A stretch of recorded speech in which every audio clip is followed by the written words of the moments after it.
ચાલો સરસ મજાનું ફૂલ બનાવી દો. અદબ આજે શું ભણવાનું છે?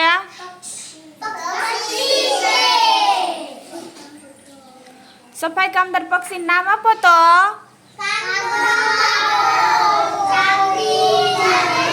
ચમડી પછી ગીધ. આ કેવા છે સફાઈ કામદાર પક્ષી? આપણે આપણા શરીરને ચોખ્ખું રાખવું હોય તો શું કરવું પડે? પછી નખ,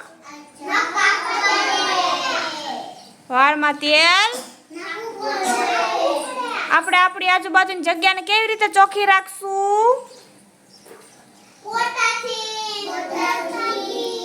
વાળવું પડે ને. અને કચરો જ્યાં ત્યાં નાખવો જોઈએ. હા સરસ, વેરી ગુડ.